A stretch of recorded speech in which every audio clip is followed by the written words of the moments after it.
I want to talk to you about that a little bit. Tell my audience, tell the people listening right now, Damien, and I'll do an intro later, but tell the people listening, how long you've been married for, how many kids you have, what your current career is, and where do you live? Sure. I have been married for 10 and a half years, been with my wife for 12 and a half. We have two wonderful kids. One is about to be 6 years old, and the other is 2.5. I have had my own company for 20 years, celebrated my 20-year anniversary, be coming up on 21 this spring. Congrats. And thank you. And yeah, I take pictures for a living. And so what that means is people like the way I view the world, like the way I think about imagery and visuals and storytelling. And because of that, it takes me all over the world, much to the dismay of my wife and kids and myself. Sorry for the construction in the background. Oh, that's fine. It's all part of the podcast life. It's part of all the podcast life. Yeah. Especially life on the road. I mean, this is as real as it gets, right? Yeah. So, yeah, like today, yesterday I had a late event that I was attending, and I came home after my kids had gone to sleep. And this morning I had to wake up and load up the car and leave right before they woke up. And I basically woke them up early so that I could give them a hug and kiss goodbye, because I'm going to be gone for 3 days. And that part's really challenging. It's really hard to, have them say, "Daddy, don't go," and the tears that go along with that. And also my oldest has the understanding that, when I come back, I try and create special time to make up for the time that I'm gone. Not that you can ever make up for it, but at least show them they still are important. And he also is starting to understand that Daddy has to work so that we can eat and have a place to live. And, he can do all the things he loves to go do. So it's just kind of part of the balance. Yeah, that's cool. So how do you communicate the fact that, you have, well, first let me ask you, how often do you travel? I am on the road probably anywhere from 5 to 15 days a month. Okay. Pretty decent amount there. Yeah. So how do you communicate to your 2.5-year-old, obviously is just, whatever, but how do you communicate to your 6-year-old that, this is what you have to do? I think it's actually like I communicate the same to both of them. I can get a little more complex with the older one, but the intention is still the same, is that they are more important than my work.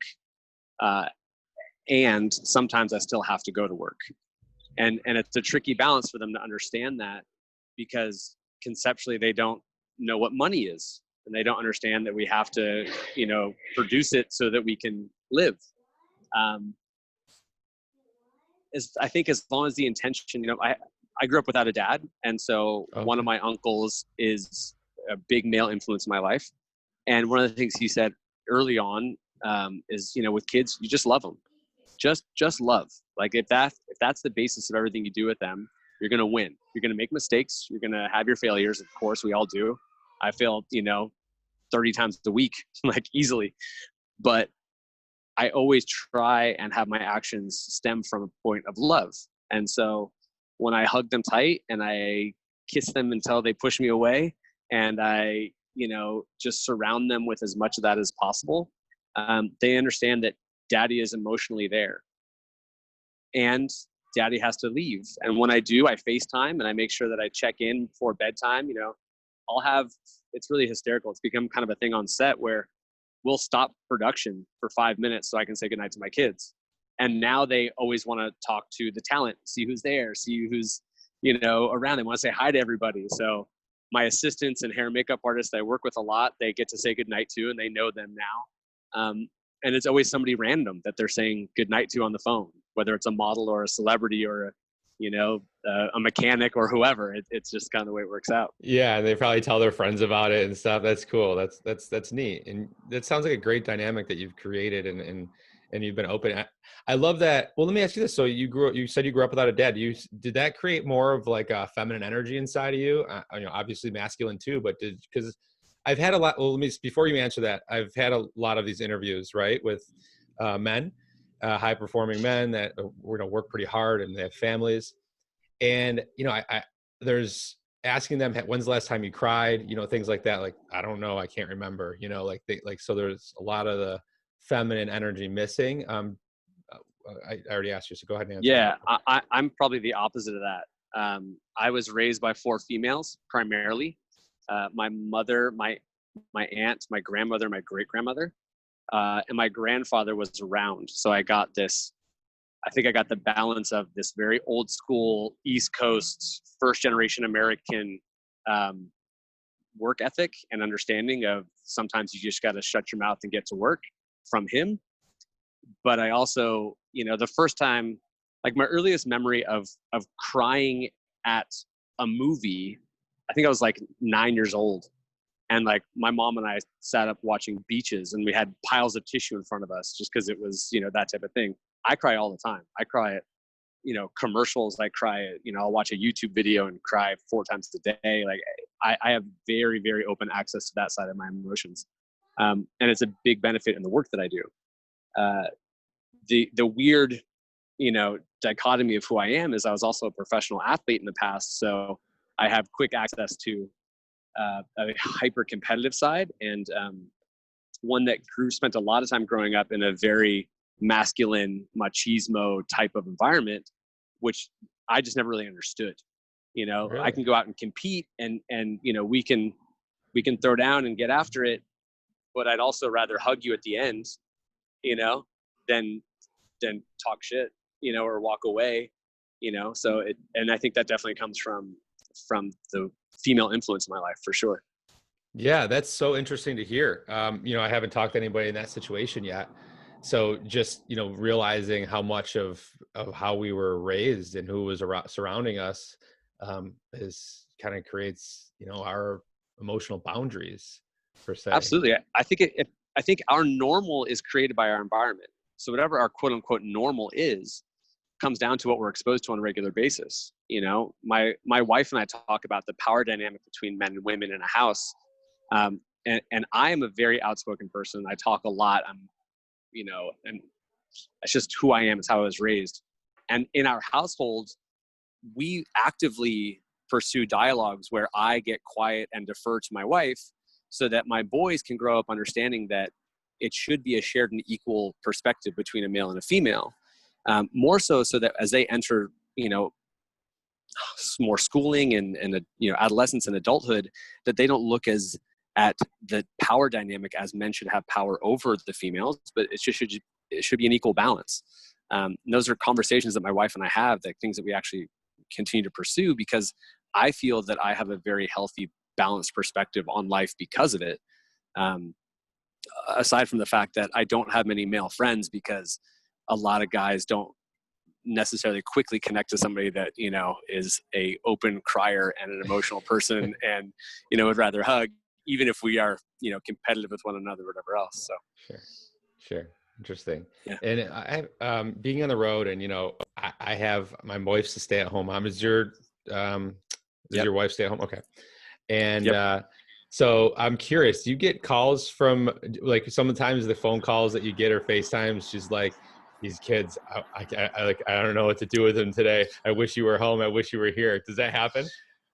It definitely happens. It's not so much that I get the call, like I don't know what to do with them. I get, like when I FaceTime to say goodnight, I'll see the exasperation on her face, just the complete exhaustion.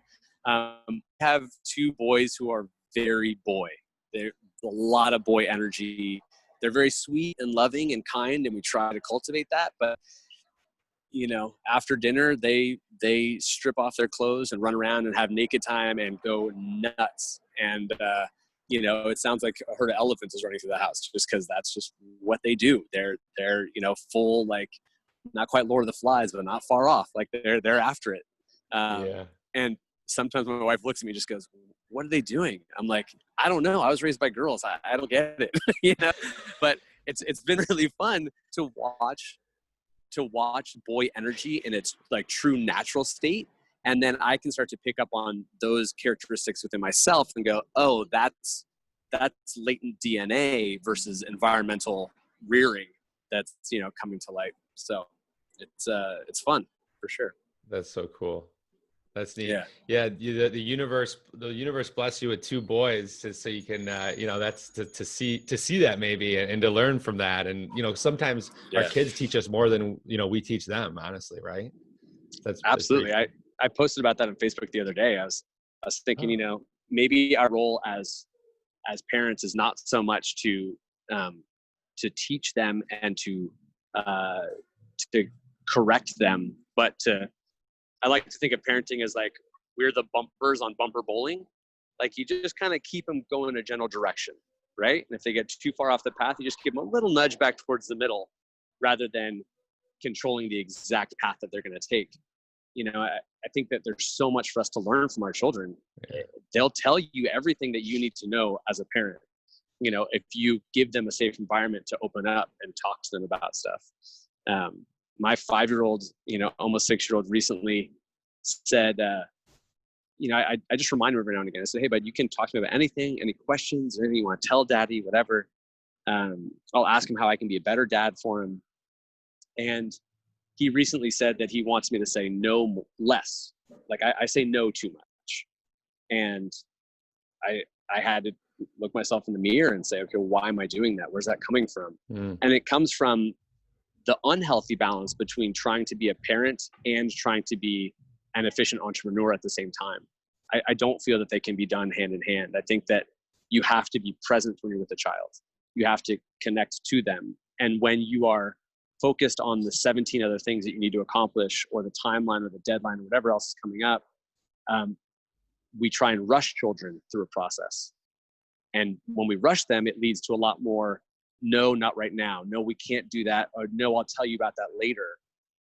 Not so much no as being oppressive, but just situational no's that wear on a kid's brain, that wear on that psyche, that starts to deplete their spirit. And it, see, now I'm getting choked up. Like it cries on command. I love it. And I think that that's the danger as a parent, right? Is that we try and put too much of our perspective and our adult life into their child brain and their timeline. And I think it's just really unfair.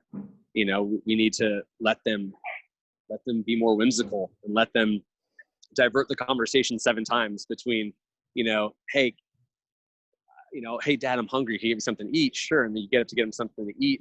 And they say, will you play Legos with me? Yeah, but I'm gonna go get you something to eat. Oh, that's right. Dad, why am I hungry? Well, you're hungry because your body's using fuel, and it needs to replenish itself. It needs to. Cool. Can you give me something to eat?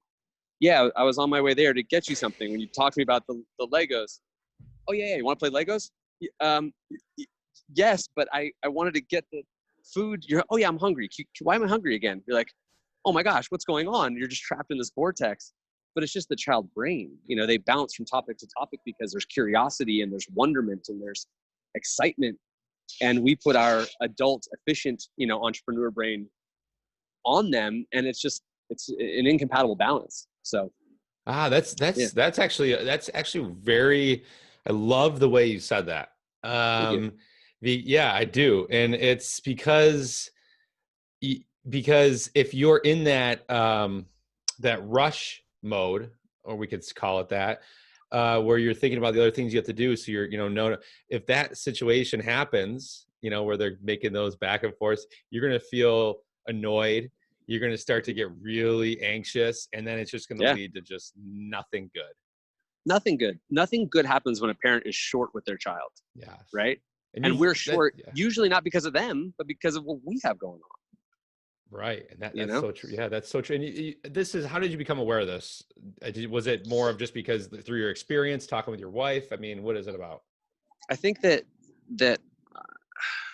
I don't know, somebody recently asked me like what podcasts I listen to like have the perspective that I have. And the truth is that a lot of it just comes from the upbringing that I had. I grew up like I'm that gap generation that like grew up with analog, but was young enough to adapt to digital. I have very old school thought process about a lot of things. Like I wrote my high school reports on a typewriter, like not a computer. And so I have this older way of thinking where it was more about looking somebody in the eye and having a connection and an understanding as a human being before we write a text and have that be our only mode of communication. And so because I love that and human psychology, and a big part of my work is actually connecting to somebody to get true emotion out of them in front of the camera. Right. I follow those rabbit holes. Whenever they pop up, I dive in. You know, I want to know more. I want to know more about somebody else's perspective. I want to hear more about it. And I think it comes from, you know, this really cool balance that I was blessed to have growing up of, you know, my grandfather's old school work ethic, and then he became an artist and an actor with it. And my mom, who like is the epitome of the magical, you know, whimsical thinker who created these eccentric birthday parties for me, you know, turned our whole house into the solar system where each room was a different planet and things like that. Yeah, like amazing. And my grandmother, who like my first backpacking trip ever was with my grandmother, like, you know, to the top of Yosemite Falls to get deep into the backcountry. And, you know, I just had this wide variety of exposure to life and culture and people of different walks of life. And I think if you really expose yourself to a lot of life, you can't help but start to pick up on where the through lines are, where we're actually the same types of people, no matter what we're doing, and like where there's big gaps and fall offs in communication. So I think that's just kind of where my perspective developed on most things. Cool. That's awesome. Because a lot of times, you know, it takes a lot of failures and a lot of lessons learned to realize that, you know, because not everybody, you know, has that same upbringing, you know, and there's positives and negatives to it. There's also some you know, there's also some things that you struggle with because you didn't, you know, grow up with your father. So 100%. Yeah. You know, big ones. Maybe there's why don't you bring up one of those that's a big struggle, has been a challenge for you to like gosh, there's been many, like, you know, I think 2-3 times a week, like I'll be in the shower and just kind of like shaking my head going, I don't know what to do next as a dad. Like, I don't know. I have no point of reference. So whereas other people might have a memory of like, oh, when I was 6 years old, I did this thing with my dad and it was this great bonding experience, or, you know, I got my first pocket knife, or you know, we went into the garage and built something, or whatever the stereotypical guy stuff is. I have none of it, like just nothing, you know? And so I have to actively think like, well, what is my kid's brain ready for? What's his emotional capacity ready for? How much can I feed that to be a positive perspective in his life? And because I grew up without a dad, and the relationship with my father, when I met him later on in life was just strained. You know, I have a real important desire to be a good father. And I don't know that I'll ever live up to what my goals are as a parent. I hear from others that I'm doing a pretty decent job, but you know, it's one of those things where it's like, cool, today I did a decent job, but what's tomorrow hold? What's the next challenge hold in life? And so it's go ahead. No, I love that. That's great. What would your wife say that she loves about you? Depends on the day. Depends if I took the trash out or not. How about in general, Damien? In general, You've never been asked this question before. I know that. So I'm curious. I definitely haven't. Yeah. I think that she likes my mind. She likes the way I think about things. She likes my ability to look myself in the mirror and be honest. I'm sure she appreciates the fact that I was raised by women, because there's a lot more heart-centered communication that happens versus I think that men have a tendency to be shorter in our communication naturally. And so it's a learned thing. It's a learned process to actually stop our short thought process and open that up into what we actually feel about something. Cool. Yeah. So now I see that perspective. So my curious question comes from someone like yourself and having all that in you. What was it about her that attracted you to her? I've always been drawn to really strong, intelligent women. And I have a little room in my life for the shallow end. I don't spend time in the shallow end. I don't like idle chit chat. I can entertain it long enough to like get to something with some guts and some substance. And the night I met her, we talked about a lot of good stuff. And she, you know, definitely caught my eye and was absolutely gorgeous. And has this amazing boisterous laugh that just lights up a whole room. And then like a week later, we lived in different cities at the time. A week later, I went back and we had this stay up all night, talk about every possible thing that you're not supposed to, right? Like we talked about money and politics and sex and children and the environment and, drugs and whatever else, right? We just talked about all of it. And I don't think I realized at the time, but in the back of my mind was like this checklist of like, yep. Okay, all the big stuff we're aligned with, the rest will work itself out. And she was, just that type of really dynamic, amazing woman that I knew that I would be constantly challenged and I would never feel like I was outpacing. And we can really laugh together. And I think that solidified it. I love it. Yeah, the joy that I think I'm realizing. I'm glad you said that at the end, because I'm kind of realizing it's really important to bring a lot of laughter and joy into a relationship, not just like always serious talking and always trying to figure things out as parents and always try to figure things out. It's important to work on all that, right? But bringing that joy and laughter, and like you said, is super, super important. Yeah, I think like to that point, I think that like a lot of people in the conscious community type of perspective have this affinity for always being, deeper, right? How deep can I get with something? How evolved can I become? How spiritual can I be awakened? And it's, those are wonderful perspectives, but I do feel that we're missing some of that balance of like, hey, can we just go have like, like I don't want to use water balloons because environmentally I think they're terrible, but I kind of wish I could just go have a water balloon fight, like, hey, can we just go like, go laugh a little bit? Can we go watch a silly movie? Can we turn it all off because our souls need balance? Like laughter is so important. Joy is so important. And not just the deep, fulfilling joy, but the superficial joy is needed, right? Like can somebody in the room fart and have us all just crack up for a second? Like, like why and not be like, oh, that's so rude. I can't believe you. Right. Things like that. I can't believe you did that, during our retreat here. It's like, I'm sorry, I've been eating like beans and kale for 4 days. Like it happens, right? Like Brussels sprouts do it to me every time. But why can't we just acknowledge that and laugh for a second and then go, all right, now let's return to the depth of humanity. I think we need both. Yeah, 100%. And my experience to relate to that is, it's kind of going through and figuring it out.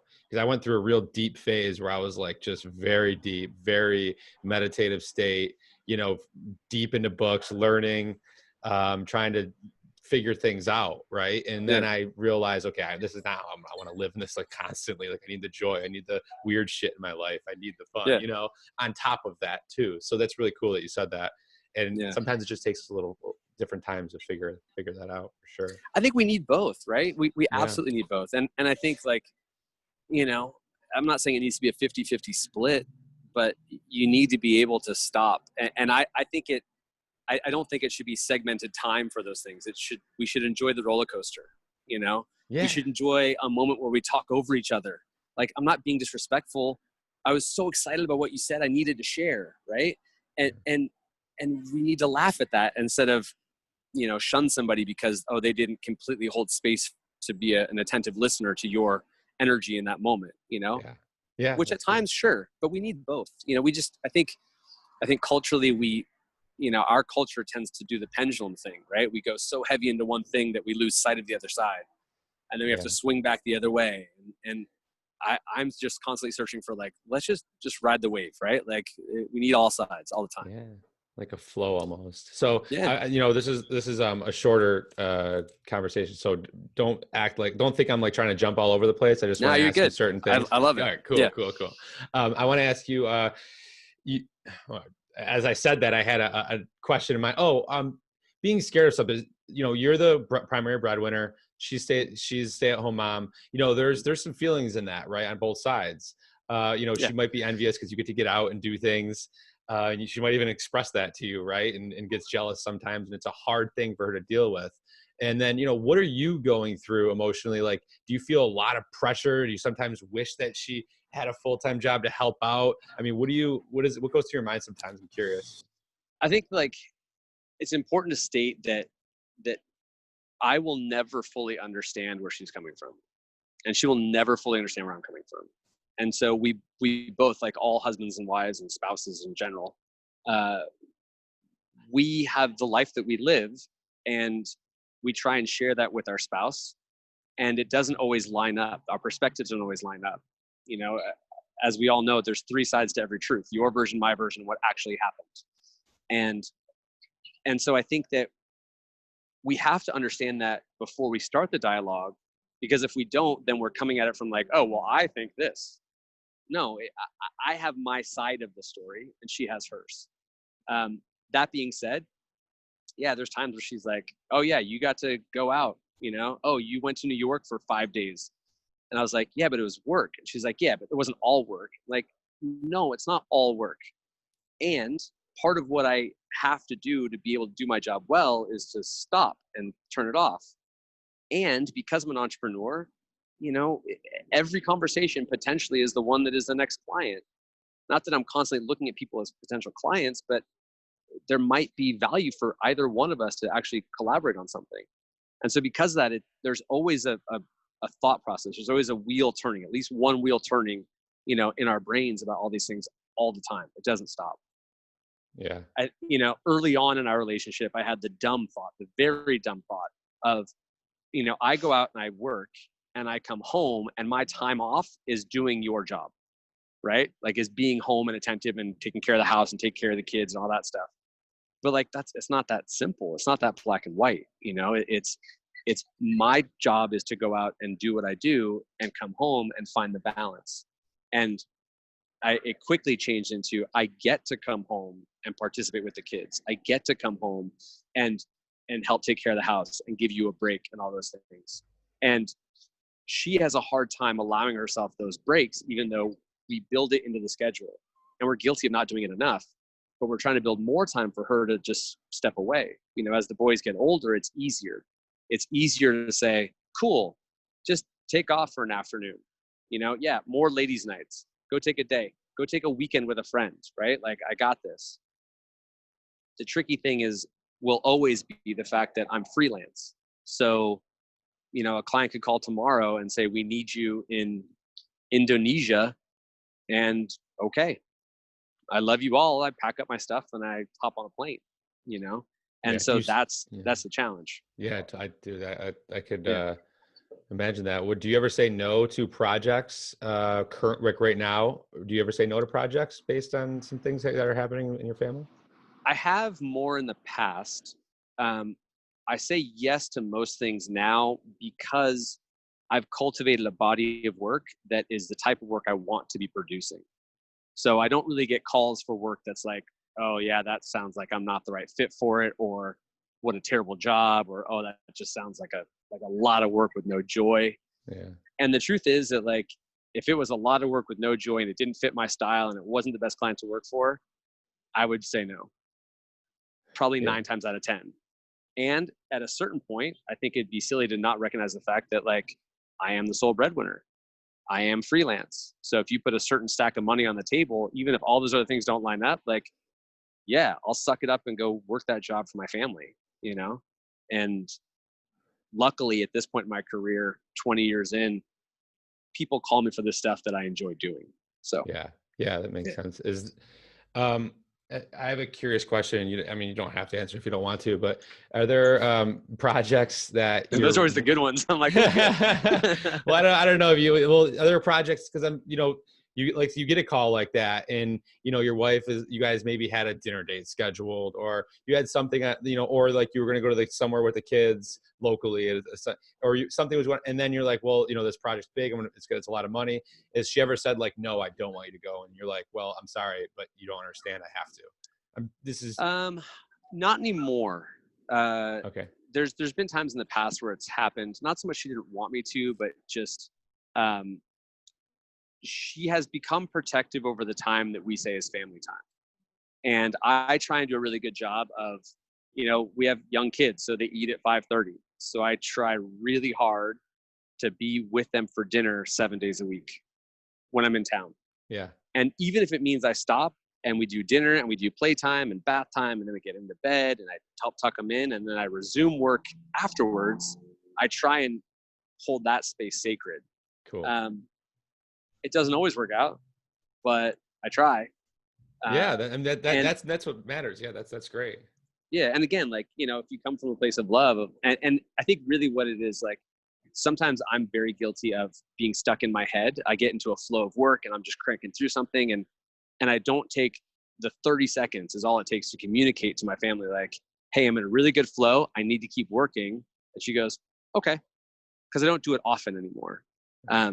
Where I stop that, where I take away that family time to replace it with something that I am accomplishing. Every now and again I do. And she understands that that's a creative brain. I'm not an accountant. It's not just doing math, not to say it's just what accountants do, but right. But it's not just so black and white. It's not so cut and dry. It's not a factual experience in my brain. It's one where I have to dream big and then figure out how to technically execute that dream. And both of those things take time and brain power. And so, I'm definitely guilty of just assuming that she's going to know, like, oh, I'm finally in a good flow. And then I come to dinner frustrated. And now in our relationship, she can be like, nope, go, get out of here. Go back. I got this. Or she'll say, like, hey, why don't you come back to the table again? And I go, oh, got it. And I walk out of the room and I take a few breaths and I go, family time now. And I come back and she's like, hey, honey, it's good to see you. And I'm like, good to see you guys too. And I love how you take it that way, because there's two ways you can go. You can be like, all right, you don't need to act like that, like I'm fine, like you know what I mean, right. Or you drop your ego. I mean, you've learned that through your past, and you just and you realize, okay, this makes sense, let me go, let me do it, and it's actually way better. It's so cool, right? It's so and cool. Also, I mean, like, two things definitely help that. One is the fact that I'm 40 years old and I have, like, the ego's done, right? Like, I'm that part of my brain, I've moved on. Let's say that there isn't some ego that'll always be there, but I don't care about those interactions. And two is, like, my wife's a really smart, intuitive person. So, like, if she's stopping the conversation to call me out on that, it's because I'm guilty. She's not the type to be like, to say it every time, or if I have, like, one deep breath, she's like, oh, well, you're in a bad mood. It's none of the nitpicky stuff. It's very much like, hey, just own your shit for a minute, dude. And I go, yeah, okay. I'm guilty of that. And it's kind of fun because. Do you call her out like that? Sorry, I just, No, you're good. Yeah. I do, with potentially less success than she has with it, but yeah, I do. I think that, I think that when I do from a place of, like, away from the moment and just say, hey, today this and this happened and it hurt me. It's much more successful than in the moment. Good advice. That's nice advice, actually. So, yeah. Cool. Yeah. I normally would just let you, keep going and going. And I love it. Honestly, everything you're saying is, like, incredible. It's one of the best ones that I've done so far. So awesome. I really appreciate it. I just want to make sure that I can get in some things that I want to really ask you. Sure. So that's, I think I covered everything I wanted to talk. Why don't you tell the audience listening where, what you're going to shoot right now coming up today, because I thought it was pretty cool. Yeah. So I'm on my way to a track here in Los Angeles where I'm photographing 10 athletes who are training for the Tokyo Olympics. I'm creating a personal promo piece of a body of work that I feel should be seen, as well as will drum up some more work from other, bigger brand clientele. And in shoots like this, I have full freedom to shoot it however I see it, whatever I want. So I get to play a little bit. I get to put more of myself into the work. And 9 times out of 10, that's what the brands want to see, is it just a perspective that's unique to yourself. So that's what I'm about to go do. And where do you post this stuff when you create it? So some of it will end up on social media. Some gets saved and trickles out over time.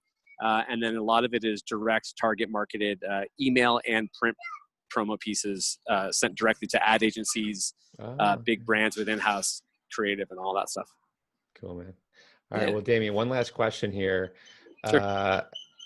And I have 2 questions that I ask at the end, and I try to figure out, based on our conversation, which one I want to ask you.